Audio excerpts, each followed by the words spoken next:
झूठ की पतलूनें उतरी है, सच की पगड़ी जीती है। लेफ्टिस्ट विचारधारा को आप एंटी लेफ्टिस्ट आप गाना गा दिए भैया। तो मेरा ख्याल है बीजेपी ये इलेक्शन जीतेगी और उसके बाद ये बीजेपी का गाना हो जाएगा। गाना बनाते समय विवाद खड़ा करना ऐसी बिल्कुल मंशा नहीं होती है। एक पक्ष जो है जीतता है और उस जीत के सेलिब्रेशन में एक गाना होता है, लेकिन मेरी झोली में मेरे हिस्से में इत्तफाकन ऐसे गाने आते हैं जिसमें विवाद खड़े हो जाते हैं। आपका गाना है एक महंगाई, जिसकी वजह से आप 4 बड़े बिजनेस आप पर वारंट भी जारी कर चुके हैं। बिड़ला हो या टाटा, अंबानी हो या बाटा, सबने अपने चक्कर में देश को है काटा। सबके नाम के वारंट निकले और हम लोग मतलब फिर बाद में जाके हमको सुप्रीम कोर्ट से बेल लेना पड़ा। नमस्कार दोस्तों, मैं हूं राकेश कुमार सिंह और इंडिया न्यूज़ के डिजिटल प्लेटफॉर्म पर आपका स्वागत है। जी हां, हमारे साथ ऐसे शख्सियत जो कि अभी जो हैं चर्चा में हैं। जी हां, हम बात कर रहे हैं जेएनयू के म्यूजिक कंपोजर विजय वर्मा। अपने बनाए गाने की वजह से चर्चा में हैं। जी हां, उनके कंपोज किए गए गाने मैं नहीं जानता पर काफ़ी चर्चा हो रही है। पहले तो विजय जी, जो इंडिया न्यूज़ के डिजिटल प्लेटफॉर्म पर आपका स्वागत है और आपने समय निकाला। आपने बहुत धन्यवाद आप इंडिया न्यूज़ के दर्शकों का और इंडिया न्यूज़ का मुझे यहाँ बुलाने के लिए। जी विजय जी, जिस तरह से आपने जो गाना गवाया, हर गाने से ट्रेंड और विवाद आ जाने वाले विजय वर्मा आखिर है कौन? गाने के विवाद के पीछे अकेला मैं जिम्मेदार नहीं हूँ राकेश जी। इसमें बहुत सारे लोग, डायरेक्टर की सिचुएशन, फिल्म की कहानी, पटकथा, गाने का लिरिसिस्ट, ये सब जिम्मेदार होते हैं। सबसे बाद में मेरी बारी आती है गाना कंपोजर की, तो मैंने तो गाने को ट्यून दिया है, विवाद बोल पे है। तो अगर पीयूष भाई वाले गाने की बात करें तो इस गाने के विवाद की मुख्य वजह फिल्म की वो सिचुएशन और पीयूष भाई का गाना गाना, बिकॉज पीयूष भाई का एक किसी खास विचारधारा से दूसरी विचारधारा में। लेफ्टिस्ट विचारधारा को आप एंटी लेफ्टिस्ट आप गाना गा दिए विजय वर्मा जी। नहीं पीयूष भाई मुझे लगता है कुछ समय पहले से वो लेफ्ट से राइट की तरफ इंक्लाइन हुए हैं। अच्छा। तो उस वजह से ये थोड़ी सी चर्चा इस पे ज़्यादा हो गई है। दानिश ने लिखा है इस गाने को, बहुत कमाल का। तो बेसिकली पहला क्रेडिट दानिश राणा को जाता है जिन्होंने ये गाना लिखा। वैसे मैं दर्शकों की जानकारी के लिए एक बात बताऊं कि इसका जो मुखड़ा है, जो पहली जो 2 पंक्ति है, जो हुक लाइन है, मैं नहीं मानता मैं नहीं जानता, ये हबीब जालिब साहब की बहुत फेमस एक पोइट्री है जो गाई जाती है तमाम यूनिवर्सिटीज़ में और उसमें लेफ्ट मूवमेंट के दौरान गाई जाती है। तो उन्हीं 2 लाइनों को रख के आगे दानिश राणा ने इसको एक राइट का गाना, मतलब लेफ्ट विंग की शिकायत करने वाला गाना बना दिया है। तो इसलिए ये चर्चे में आ गई। मुख्य वजह इसकी यही है। विजय जी, आखिरकार कैसे पीयूष मिश्रा को ये गाना गवाने के लिए आपने राजी किया, क्योंकि वो खुद बहुत लिमिटेड गाना गाते हैं? जी, पीयूष भाई एक्चुअली खुद बहुत अच्छे कंपोजर हैं, बहुत कमाल के सिंगर हैं, एक्टर तो हैं ही महान, बहुत बड़े मल्टी टैलेंटेड आदमी हैं। तो ये पता ज़रूर था कि वो बहुत कम गाते हैं दूसरे कंपोजर्स के लिए। तो जब गाना बना तो सब लोगों ने हमारी तरफ ये बस बढ़ा दिया ये जिम्मेदारी का वो कि भाई आप बात करें पीयूष भाई से। तो हमारे एक मित्र हैं राहुल मित्रा जी, जो प्रोड्यूसर हैं, भाई की तरह हैं, उनसे मैंने कहा, वो जानते हैं पीयूष भाई को बहुत अच्छे से, उनसे रिक्वेस्ट किया और राहुल भाई ने उनसे बात की। गाना भेजा गया जो हम लोग एक स्क्रैच बनाते हैं पहले शुरुआती दौर में गाने का, वो पूरा गाना गा के मैंने अपनी आवाज़ में उनको भेजा। पीयूष भाई को गाना पसंद आया होगा तभी उन्होंने हाँ कहा, अदरवाइज पीयूष भाई को कोई मना नहीं सकता। वो अगर खुद माने तो माने, कोई मना नहीं सकता। कोई मना नहीं सकता। कोई मना नहीं सकता। लेकिन विजय जी, आप किस तरह से गाना कंपोज करते हैं और उस गाने को कंपोज करते समय जो है दिमाग में क्या चल रहा होता है कि कैसे विवाद खड़ा करना है? जी, पीयूष भाई एक्चुअली खुद बहुत अच्छे कंपोजर हैं, बहुत कमाल के सिंगर हैं। मैं लेने को तैयार नहीं हूँ। गाना बनाने का मेरा जो तरीका है, मैं लिखा हुआ कंपोज करता हूँ। मेरे साथ काम करने वाले जो गीतकार हैं तमाम, वो सब जानते हैं कि मैं पहले ट्यून नहीं बनाता हूँ। आप मुझे लिख के दीजिए, अगर लिरिक्स है तो मैं उसकी ट्यून बनाऊँगा। ऐसा ही करता हूँ मैं, जो पुराने ज़माने के कंपोजर्स करते थे, आज भी कुछ लोग करते हैं। तो गाना बनाते समय विवाद खड़ा करना ऐसी बिल्कुल मंशा नहीं होती है, लेकिन मेरी झोली में मेरे हिस्से में इत्तफाकन ऐसे गाने आते हैं जिसमें विवाद खड़े हो जाते हैं। तो ये बस क्या कहूँ। विजय जी संजोग है जी। नहीं, लेकिन वहीं जो है फिल्म जेनू में एक गाना है जिसे सोनू निगम ने गाया है, जी। उस गाने को आप आरंभ है प्रचंड जैसे गाने के रूप में देख रहे हैं और कह रहे हैं कि राजनीतिक पार्टियां भी इसका इस्तेमाल करेंगी, तो क्या ये पहले से प्लान था या? मैं फिर एक बार कहूंगा कि पहले से प्लान नहीं था, लेकिन फिल्म में एक ऐसी सिचुएशन है जहाँ पे एक पक्ष जो है जीतता है, हाँ। और उस जीत के सेलिब्रेशन में एक गाना होता है ना। तो अब जीत के सेलिब्रेशन में वो गाना जब बन गया, बाद में हमने सुन के सोचा कि तो ये एक खास विचारधारा वाले लोग जब भी जीतेंगे तो ये गाना बजेगा। तो मेरा ख्याल है बीजेपी ये इलेक्शन जीतेगी और उसके बाद ये बीजेपी का गाना हो जाएगा। तो इस गाने का 4 लाइन थोड़ा सुना दीजिए। तो आपकी इजाजत तो मैं लिरिक्स देख लूं, हाँ, है ना? जी जी जी। तो देखिए विजय वर्मा जी ऐसे चेहरे हैं जो कि अभी जो है न्यूज़ में है, और न्यूज़ में है तो ये करेंगे नहीं नहीं मेरा ऐसा कोई इरादा नहीं था।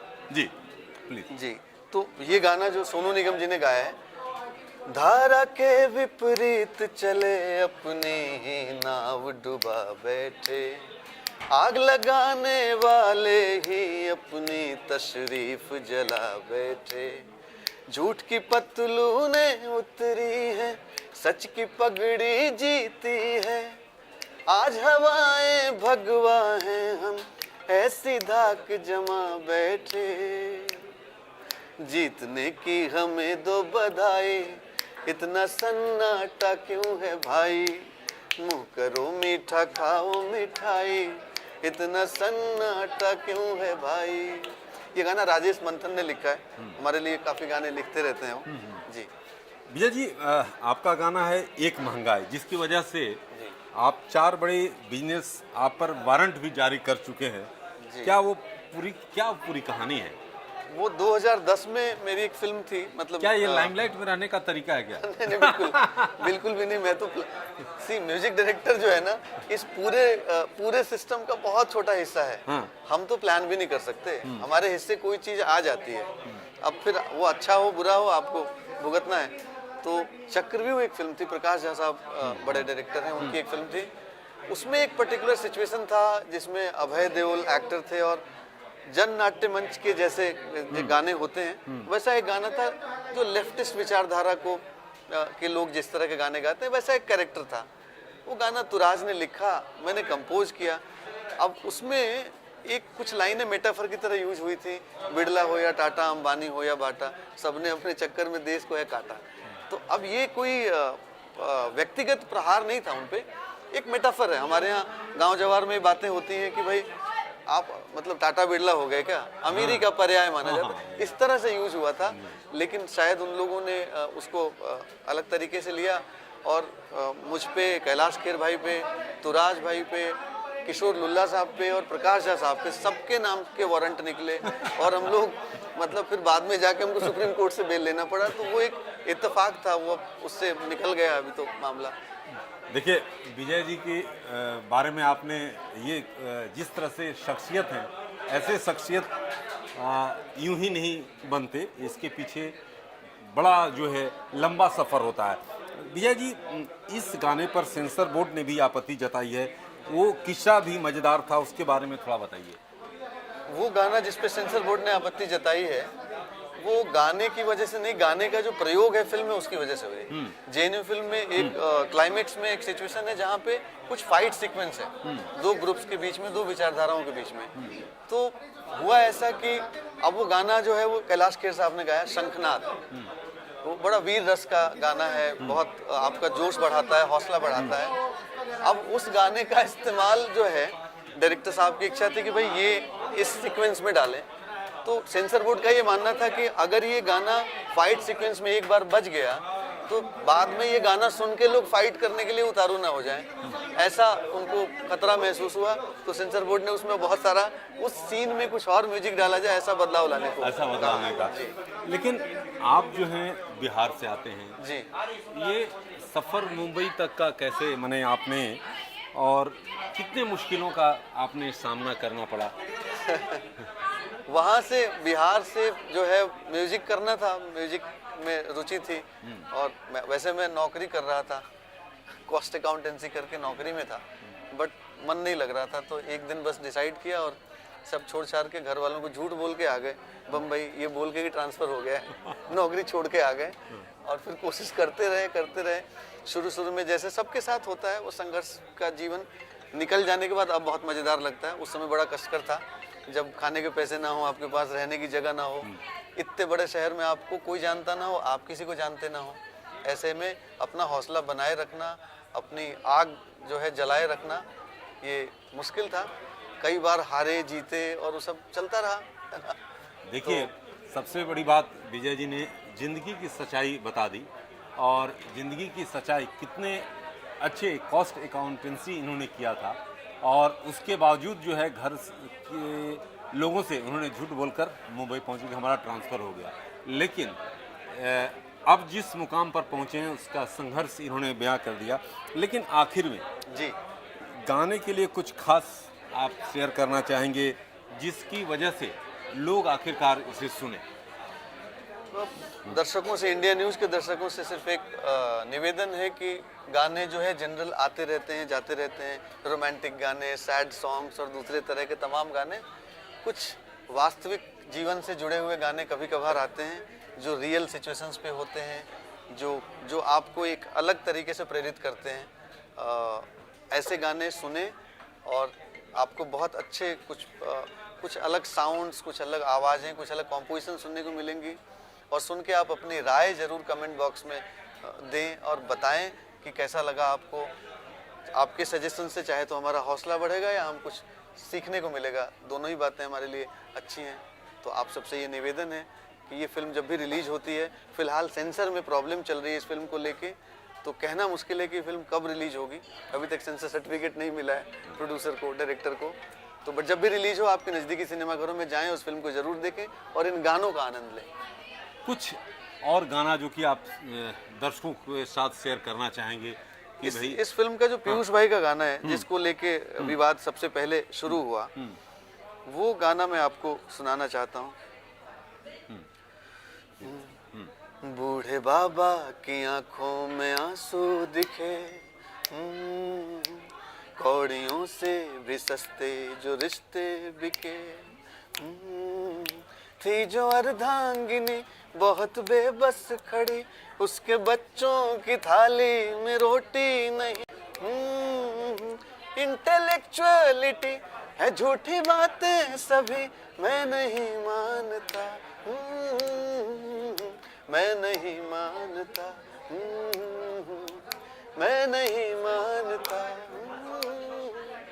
मैं नहीं मानता। तो विजय वर्मा जी ऐसे शख्सियत जो कि मैं आपसे लगातार कर रहा हूँ कि ऐसे चेहरे हैं जो कि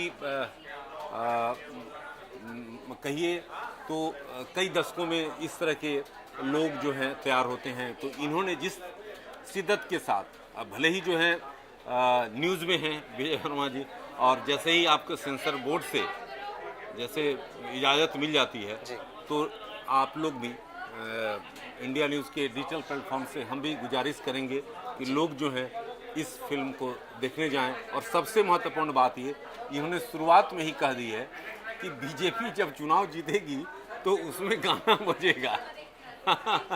तो एक महत्वपूर्ण बात, तो इसको लेकर राजनीति भी होगी। तो दोस्तों, इंडिया न्यूज़ के डिजिटल प्लेटफॉर्म पर इतना ही, और जैसे ही और कोई बड़ा शख्सियत आते हैं उनके साथ फिर हम आपके साथ रूबरू होंगे। तब तक के लिए नमस्कार। नमस्कार भैया। नमस्कार, थैंक यू राकेश जी।